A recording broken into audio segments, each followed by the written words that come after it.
Imagínate, la tormenta afuera rugía cada vez con más fuerza. El viento parecía querer invadir cada rincón de la casa, aullando a través de las rendijas de las ventanas y puertas. Gabriel, sentado en el sótano de la antigua casa de sus padres, intentaba distraerse, pero la sensación de incomodidad no salía de su mente. Llevaba horas allí, mirando su celular sin señal, y ahora, el silencio pesado lo oprimía. El único sonido era el estruendo de los truenos y el golpeteo constante de la lluvia contra el techo. No estaba acostumbrado a esa sensación. El sótano siempre había sido su lugar seguro, donde podía esconder sus miedos y mantenerse alejado del ruido del mundo. Pero esa noche, algo estaba raro. La sensación de que algo no estaba bien se infiltraba por cada rendija del lugar. Gabriel miraba alrededor, como si esperara que el mismo sótano le dijera lo que estaba pasando. Pero no sabía qué hacer. No podía explicar lo que sentía. Era como si el aire estuviera cargado de una tensión invisible, algo que no podía ver, pero que sentía en cada fibra de su cuerpo. De repente, el golpeteo. Leve al principio, casi como si fuera el viento golpeando las ventanas sucias de polvo y humedad. Pero luego, vino de nuevo. Y esta vez, fue más fuerte, más urgente. Gabriel se quedó inmóvil un momento, escuchando. Sus ojos se fijaron en la ventana empañada frente a él. No sabía qué esperar, pero una sensación de pavor se apoderó de él. Intentó convencer a su mente de que era solo la tormenta, que el viento estaba haciendo ese ruido. Pero algo dentro de él sabía que no era eso. El golpe vino de nuevo, y esta vez fue más claro, más nítido. Como si alguien estuviera afuera, golpeando con los puños la ventana. Gabriel se levantó despacio, sintiendo el peso de la ansiedad oprimiendo su pecho. Caminó hasta la ventana, el sonido de sus pasos resonando en el silencio del sótano. Cuando se acercó más, dudó un instante. La ventana estaba tan empañada que apenas podía ver lo que había afuera. Apoyó la frente en el cristal frío, con un movimiento rápido, miró hacia afuera. Lo que vio hizo que su corazón se detuviera. Un rostro estaba presionado contra el cristal, los ojos muy abiertos y fijos en él, como si lo estuvieran observando desde hacía horas. El rostro era pálido, casi cadavérico, con marcas profundas en las mejillas y una sonrisa torcida que parecía más una máscara de dolor que una expresión humana. Lo más extraño de todo eran los ojos. No eran normales. No había vida en ellos. Solo un vacío profundo, como si ese ser supiera algo que Gabriel no sabía. Y algo dentro de Gabriel, una sensación primitiva e instintiva, le decía que no mirara más. Pero no pudo apartar la vista. El pavor se apoderó de él como una ola, y retrocedió, resbalando en el suelo húmedo, sin poder apartar la mirada del ser en el otro lado. El silencio, entonces, se rompió por algo aún más aterrador. Pasos, pesados y lentos, resonando por el piso superior. Gabriel se congeló. No sabía qué hacer. No sabía quién o qué estaba ahí, pero la voz que escuchó a continuación hizo que su sangre se helara. Una voz grave, arrastrada, parecía venir de todos los rincones de la casa, y dijo claramente: Gabriel. Su nombre. ¿Cómo sabían su nombre? ¿Cómo podría alguien saber que estaba allí, en el sótano, solo? No había explicación. Intentó moverse, pero su cuerpo estaba paralizado por el miedo. La voz parecía venir de dentro de las paredes, resonando en su mente, como si quisiera tomar el control de sus pensamientos. La presión en su cabeza aumentaba, y sentía que algo estaba a punto de suceder. Miró la ventana de nuevo, pero el rostro ya no estaba allí. Todo estaba demasiado quieto. La tormenta afuera seguía, pero dentro de la casa todo parecía estar en silencio absoluto, como si el mundo entero hubiera dejado de girar. De repente, el sonido de los pasos volvió, esta vez más cerca. Gabriel sintió una presencia, una sombra oscura acercándose a él. No pensó, solo actuó. Sin saber cómo, corrió hasta la ventana y tomó una silla que estaba en un rincón. Con un golpe rápido, rompió el vidrio de la ventana, el ruido estallando como una explosión en el aire. El viento entró como un huracán, la lluvia empapando el suelo, pero Gabriel no dudó. Saltó por la ventana, sintiendo las ramas de los árboles y las piedras del jardín cortando sus piernas mientras corría. La tormenta era torrencial, cegándolo y dificultando su carrera, pero no miró atrás. No se atrevió. Sus pies descalzos golpeaban el suelo, las piedras afiladas cortando su piel, pero no se detuvo. Solo pensaba en una cosa: escapar. Sabía que si se quedaba allí, no sobreviviría para contar la historia. Finalmente, llegó al poste de teléfono en la esquina de la calle. Agotado y con los músculos doliendo, sacó su celular. Intentó llamar a la policía, pero no había señal. El miedo empezó a apoderarse de su razonamiento, pero no desistió. Corrió hasta el siguiente teléfono público, sin importar la lluvia que lo empapaba hasta los huesos. Cuando marcó, su voz temblaba, pero logró contar lo que estaba pasando, pidiendo ayuda. Poco después, llegaron los coches de policía, las luces parpadeando en la oscuridad de la tormenta. No tardaron, pero cuando entraron en la casa, la escena que encontraron era aún más extraña de lo que Gabriel podía imaginar.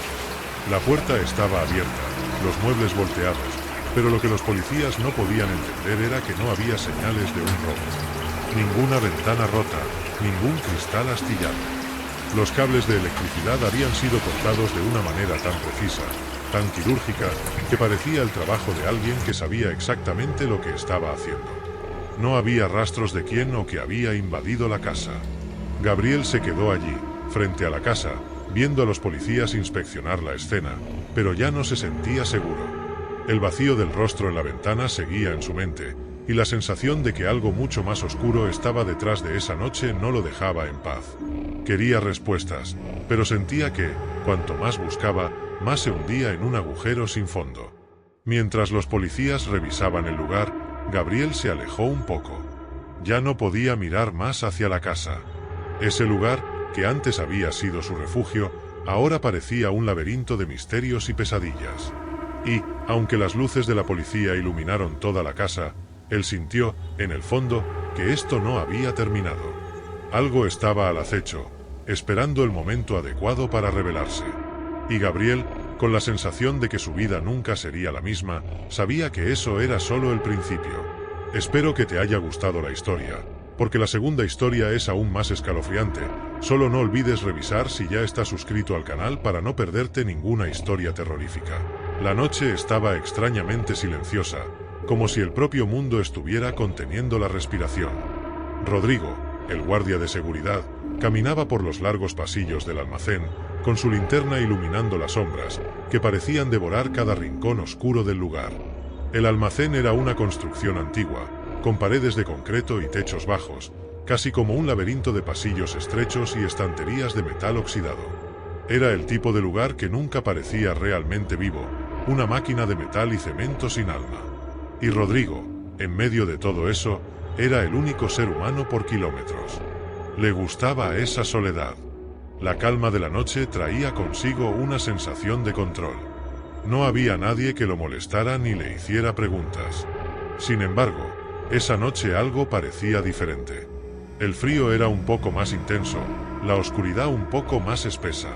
Incluso la linterna que Rodrigo sostenía parecía titilar más de lo habitual, como si tuviera conciencia propia y dudara en iluminar los rincones más oscuros.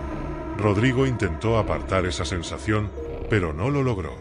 Respiró hondo, agarró su linterna con más firmeza y continuó con su ronda. El sonido de sus botas resonaba alto sobre el piso de concreto, rompiendo el silencio opresivo. Con cada paso, la tensión aumentaba, como si el aire estuviera cargado de algo que no podía ver, pero que sí podía sentir. Fue entonces cuando escuchó un ruido. Un sonido metálico, como si algo hubiera caído al suelo. No era fuerte, pero claro lo suficiente como para romper el silencio absoluto de la noche. Rodrigo se detuvo de inmediato y miró alrededor, apuntando su linterna hacia todos los lados, pero no vio nada. Debe ser el viento, pensó, tratando de convencerse de que no había nada extraño allí. Pero la sensación de que algo no estaba bien no lo abandonó. Siguió su camino, más cauteloso ahora, sus ojos moviéndose rápidamente de un lado a otro.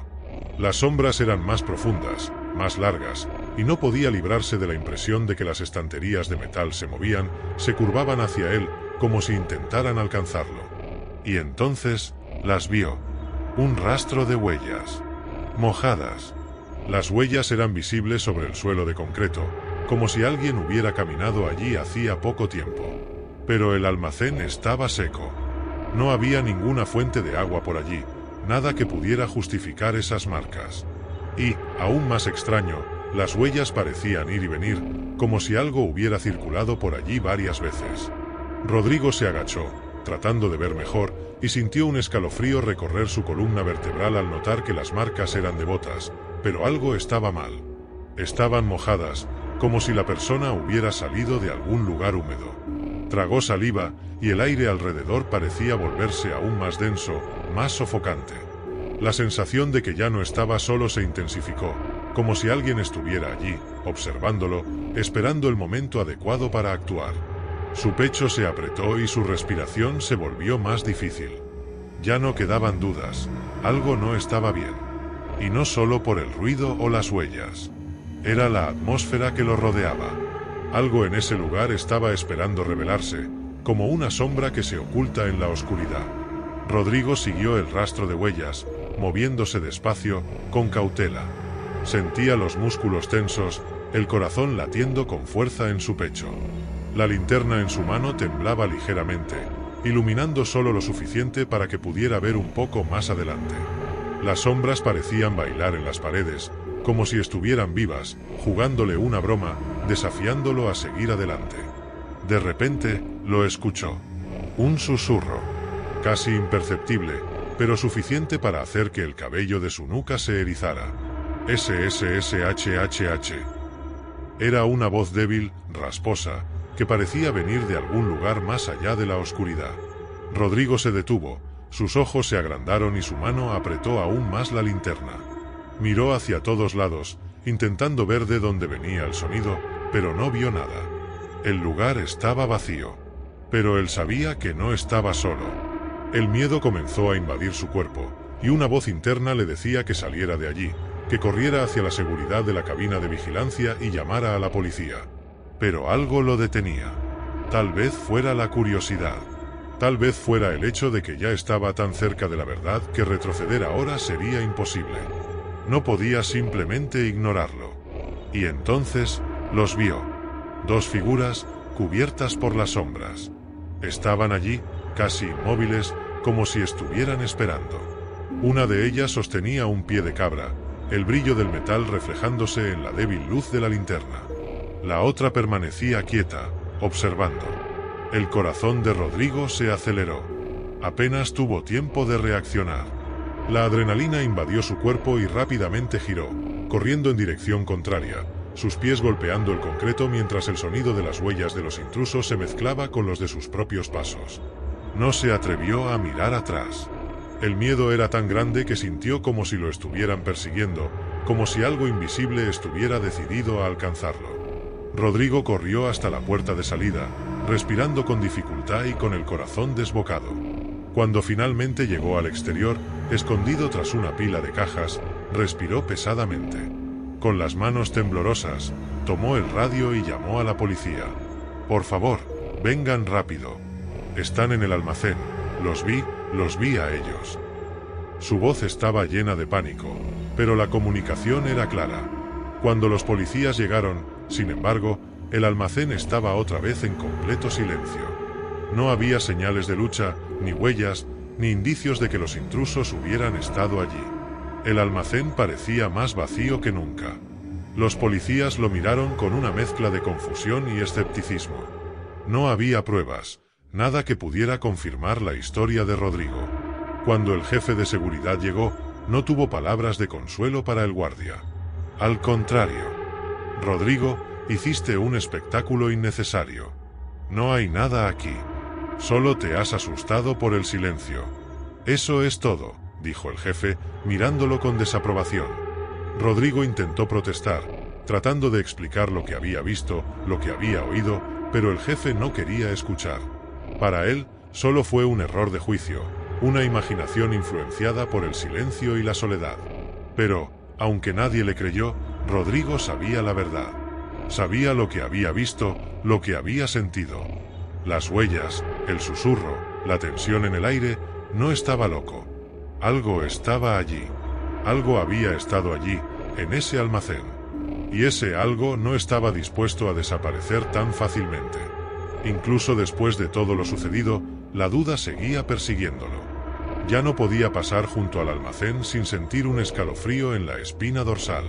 Cada vez que pasaba por allí, sentía que la sombra de la noche acechaba, esperando su momento, esperando la oportunidad de revelar la verdad detrás de todo eso. Pero la verdad era algo que aún no estaba listo para entender. Porque, desde algún lugar en las sombras, aún lo observaban. Espero que te haya gustado la historia, porque la tercera historia es aún más escalofriante. Solo no olvides revisar si ya estás suscrito al canal para no perderte ninguna historia terrorífica. Imagínate, Marcos siempre fue un hombre de hábitos sencillos. Trabajaba como técnico en mantenimiento eléctrico y valoraba la previsibilidad de su rutina. Su esposa, Clara, era todo lo contrario. Llena de energía, le encantaba convertir cualquier momento en algo especial. Cuando encontraron una casa en un tranquilo barrio rodeado de árboles, decidieron que era el lugar perfecto para comenzar una nueva etapa de sus vidas. La casa, aunque antigua, tenía un encanto irresistible. Clara se enamoró de la cocina, con sus armarios de madera tallada y ventanas que daban al jardín. A Marcos le encantó el amplio sótano, que planeaba transformar en un taller. Todo parecía perfecto, hasta que las cosas comenzaron a cambiar. Era una noche fría de otoño. El viento soplaba entre los árboles, produciendo un sonido constante que a Marcos le resultaba relajante. Llegó tarde del trabajo y encontró la casa a oscuras, algo inusual. Clara siempre dejaba una luz encendida para él. Al estacionar, notó algo extraño. La puerta principal estaba entreabierta. ¿Clara?, llamó al entrar con cuidado. No hubo respuesta. La sala estaba vacía, y todo parecía en orden, pero Marcos sintió un escalofrío inexplicable. Subió las escaleras llamando de nuevo a su esposa. «Clara, ¿estás ahí?». Cuando llegó al dormitorio, encontró la cama perfectamente hecha. Clara no estaba. Pero, en el centro del colchón, había algo que nunca había visto antes. Una pequeña muñeca de trapo, desgastada y con botones como ojos. Marcos sintió un escalofrío. Cogió su móvil y llamó a Clara. El teléfono sonó varias veces antes de ir al buzón de voz. Confuso, bajó las escaleras y vio que la puerta principal estaba de nuevo abierta. Sabía que la había cerrado al entrar. Miró fuera, pero la calle estaba desierta. Decidió cerrar la puerta con llave y esperar a Clara. Clara llegó aproximadamente una hora después, con un semblante tenso. Dijo que había ido a visitar a una amiga, pero su explicación era vaga y parecía incómoda. Cuando Marcos mencionó la muñeca, Clara se mostró visiblemente asustada. «Yo no sé de qué hablas. No he traído nada parecido a esta casa». Subieron juntos al dormitorio, pero la muñeca ya no estaba. Marcos intentó no preocuparse, pensando que tal vez solo estaba cansado. En los días siguientes, comenzaron a ocurrir cosas extrañas. La muñeca aparecía en distintos lugares de la casa. Marcos la encontró en la mesa de la cocina, en la estantería del salón e incluso en el sótano. Siempre la tiraba, pero, de algún modo, volvía a aparecer. En la tercera noche, Clara se despertó gritando. «Está aquí», dijo, señalando la esquina oscura del dormitorio. Marcos encendió la lámpara, pero no había nada. Clara describió a un hombre alto, con un rostro indefinido, que parecía observarla mientras dormía. «Debe haber sido un sueño», dijo Marcos, tratando de calmarla. Pero, en el fondo, sabía que algo no iba bien. Inquieto, Marcos comenzó a investigar la historia de la casa. Descubrió que el terreno donde se construyó tenía un pasado oscuro. Décadas atrás, un hombre llamado Vicente había sido brutalmente asesinado allí. Vicente era un carpintero que vivía solo y fue encontrado muerto en su taller en circunstancias misteriosas. Se decía que era reservado y corría el rumor de que practicaba rituales extraños. Marcos no creía en esas historias, pero no podía ignorar los sucesos inexplicables. Desesperados, Marcos y Clara llamaron a un cura para que bendijera la casa. El padre Almeida llegó una tarde nublada, llevando una maleta con agua bendita, un crucifijo y un rosario. Tan pronto como entró en la casa, se detuvo en el salón y permaneció en silencio. Hay algo aquí, dijo finalmente. Algo que no pertenece a este mundo. Durante la bendición, la atmósfera en la casa se volvió insoportable. Las luces parpadeaban y Marcos escuchó pasos en el pasillo del piso superior, aunque sabía que no había nadie allí. Cuando el cura intentó bendecir el dormitorio, una fuerza invisible empujó el crucifijo de su mano, que cayó al suelo con un sonido seco. Almeida salió apresuradamente, visiblemente afectado. «Tenéis que marcharos de aquí», dijo. «Esta casa está marcada». Esa noche, Marcos decidió quedarse despierto. Instaló cámaras en el pasillo y en el salón, buscando capturar alguna evidencia de lo que estaba ocurriendo. Alrededor de las 3 de la madrugada, escuchó pasos. Mirando las cámaras, vio algo que le dejó helado. Una figura sombría cruzó el pasillo, pero no proyectaba sombra ni hacía ruido al caminar. Corrió hacia el salón, pero se detuvo al ver la muñeca de trapo en el suelo. Esta vez, tenía algo diferente, una sonrisa siniestra cosida en su rostro. De repente, una fuerza invisible lo empujó contra la pared. Sintió un frío intenso y escuchó un susurro en su oído. «No deberíais estar aquí». Clara bajó corriendo las escaleras, gritando el nombre de Marcos. Juntos, cogieron el coche y huyeron. Decidieron mudarse la semana siguiente. Nunca regresaron a la casa, pero los sucesos no terminaron. Una mañana, en su nuevo hogar, Clara encontró la muñeca en el dormitorio. Fue entonces cuando Marcos comprendió que el pasado que intentaban dejar atrás estaba ligado a ellos de una forma de la que no podían escapar. Y, todas las noches, al cerrar los ojos, todavía siente la presencia de aquel hombre de rostro indefinido, de pie en la oscuridad, observándole. ¿Pelos de punta? Cuéntame, ¿cuál te gustó más? Pues en el siguiente vídeo la historia es aún más escalofriante. Solo que no olvides comprobar si ya estás suscrito al canal para no perderte ninguna historia terrorífica.